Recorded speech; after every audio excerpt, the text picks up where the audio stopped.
जरा सोचिए, दो देश जो एक दूसरे के जानी दुश्मन हैं, बिल्कुल जंग के मुहाने पे खड़े हैं, और तभी उनमें से एक अचानक शांति का ऐलान कर देता है। लेकिन कुछ ही घंटों के अंदर दूसरा देश सामने आकर कहता है, ये सब सब झूठ है।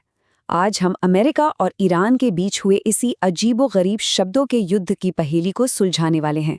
एक ऐसी कहानी जहां सच शायद किसी के भी पास नहीं था। और फिर अचानक से पूरी दुनिया में न्यूज़ अलर्ट्स की झड़ी लग गई। अमेरिकी राष्ट्रपति डोनाल्ड ट्रंप का एक ट्वीट आता है कि ईरान के साथ दुश्मनी खत्म।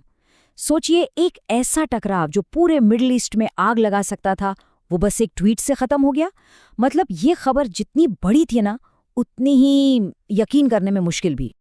लेकिन इससे पहले कि दुनिया राहत की एक सांस भी ले पाती, ईरान ने पूरी बाजी ही पलट दी। उनका ऑफिशियल स्टेटमेंट आया कि कोई बातचीत नहीं हुई है, ये तो अमेरिका की हार का सबूत है। अब सवाल ये था कि जो शांति का समझौता कुछ घंटे पहले तक सच लग रहा था, वो अचानक से एक धोखा कैसे बन गया।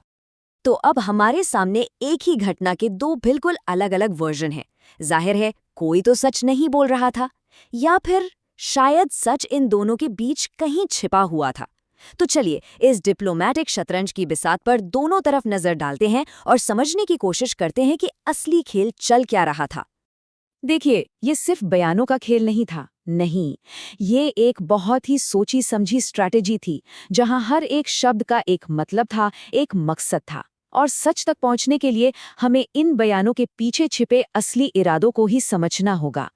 तो एक तरफ अमेरिका कह रहा है कि शांति हो रही है, बातचीत चल रही है, और दूसरी तरफ ईरान कह रहा है ये अमेरिका की हार है। इन दोनों कहानियों में इतना जमीन आसमान का फर्क क्यों है? इसका जवाब छिपा है दोनों देशों की अपनी घरेलू और इंटरनेशनल पॉलिटिक्स में। चलिए सबसे पहले अमेरिका के नजरिए से देखते हैं। आखिर दुनिया की सबसे बड़ी ताकत ऐसा ऐलान क्यों करेगी, एक ऐसे युद्ध विराम का जो हुआ ही नहीं? इसका जवाब डिप्लोमेसी के एक बहुत ही खास शब्द में छिपा है। ये शब्द है ऑफ रैंप। इसको ऐसे समझिए जैसे आप एक हाईवे पर बहुत तेज रफ्तार से जा रहे हैं और आपको आगे खतरा दिखाई देता है। ऑफ रैंप वो सुरक्षित रास्ता है जो आपको उस हाईवे से बाहर निकलने का मौका देता है। अमेरिकी अधिकारियों के लिए ईरान के साथ सीधा टकराव एक ऐसा ही खतरनाक हाईवे था जिससे उन्हें हर हाल में बचना था। अमेरिका को इस बढ़ते टेंशन से बाहर निकलने का एक रास्ता चाहिए था। जो खुफिया रिपोर्ट्स थीं वो साफ बता रही थीं कि ईरान के साथ जंग एक बुरे सपने जैसी होगी, एक ऐसी लड़ाई जो सालों तक खिंच सकती थी, जिसमें बेहिसाब जाने जाती और पैसा बर्बाद होता। इसलिए व्हाइट हाउस को पीछे हटने के लिए एक इज्जतदार बहाना चाहिए था, और युद्ध विराम का ऐलान करना, भले ही वो एक तरफा क्यों ना हो, उन्हें ठीक वही बहाना दे रहा था। और इसकी वजह भी बिल्कुल साफ थी। ईरान का मुश्किल पहाड़ी इलाका, उनकी एक बहुत ही अनुशासित और तजुर्बेकार सेना, और एक ऐसा युद्ध जो सालों तक खिंचता, जिसे वॉर ऑफ एट्रिशन भी कहते हैं। ये सब मिलकर अमेरिका के लिए एक बुरे सपने से कम नहीं था। वो जानते थे कि इस जंग की सियासी और इंसानी कीमत बहुत बहुत भारी पड़ने वाली थी। ठीक है, तो ये तो हुई अमेरिका की बात। लेकिन अगर अमेरिका पीछे हटना चाहता था, तो फिर ईरान ने शांति के इस ऑफर को सबके सामने ठुकरा क्यों दिया? आखिर बातचीत से मना करने में उनका क्या फायदा था? ईरान के लिए ये अपनी ताकत दिखाने का एक सुनहरा मौका था, अपने देश के लोगों को और दुनिया को भी। वो अपने लोगों को दिखाना चाहते थे कि देखो, हमारी मजबूत पॉलिसी ने अमेरिका जैसी सुपर पावर को पीछे हटने पर मजबूर कर दिया। तो सबके सामने बातचीत से इनकार करके वो असल में खुद को एक विजेता की तरह दिखा रहे थे। ये सिर्फ अपनी जनता के लिए नहीं, बल्कि पूरे मिडिल ईस्ट के लिए एक मैसेज था कि ईरान किसी के आगे नहीं झुकता। तो नतीजा क्या निकला? नतीजा ये कि हम बैक टू स्क्वायर वन पर आ गए। मतलब जहां से चले थे वापस वहीं पहुंच गए। दोनों ही देश अपने अपने यहाँ अपनी जीत का ढिंडोरा पीट रहे थे, लेकिन असल में दोनों के बीच टेंशन वैसे का वैसा ही बना हुआ था। कोई भी असली मसला हल नहीं हुआ। लेकिन इस कहानी का असर सिर्फ अमेरिका और ईरान तक ही नहीं रुका।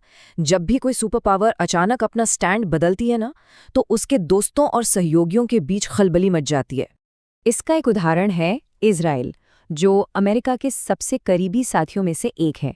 उनके लिए अमेरिका का इस तरह बिना बताए या सलाह लिए पीछे हट जाना एक बहुत बड़े धोखे जैसा था। और ये दिखाता है कि कैसे इस तरह के एक तरफा फैसले सालों पुराने भरोसे के रिश्तों में भी दरार डाल सकते हैं। तो ये जो पूरी घटना हुई, ये हमें एक बहुत ही बड़े और ज़रूरी सवाल की तरफ ले जाती है। क्या आज के ज़माने में जंग लड़ने का तरीका ही बदल रहा है? भले ही जमीन पर गोलियां थम गई थीं, लेकिन एक दूसरी लड़ाई शुरू हो चुकी थी, और शायद वो ज्यादा जरूरी लड़ाई थी।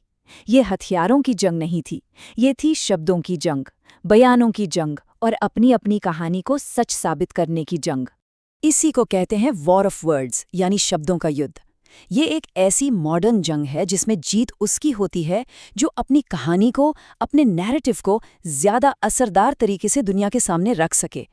यहाँ हार जीत जंग के मैदान पर नहीं, बल्कि लोगों के दिमाग में और न्यूज़ की हेडलाइंस में तय होती है।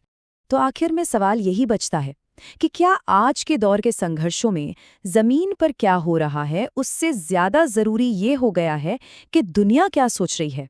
क्या परसेप्शन की लड़ाई हकीकत की लड़ाई से ज्यादा बड़ी हो गई है? इस पर आप क्या सोचते हैं, हमें नीचे कमेंट्स में जरूर बताइएगा। इस पूरी बातचीत में शामिल होने के लिए बहुत बहुत शुक्रिया। अगर ये जानकारी अच्छी लगी हो तो इसे लाइक और शेयर जरूर करें, और आगे भी ऐसे ही दिलचस्प विश्लेषणों के लिए हमारे साथ जुड़े रहें। धन्यवाद।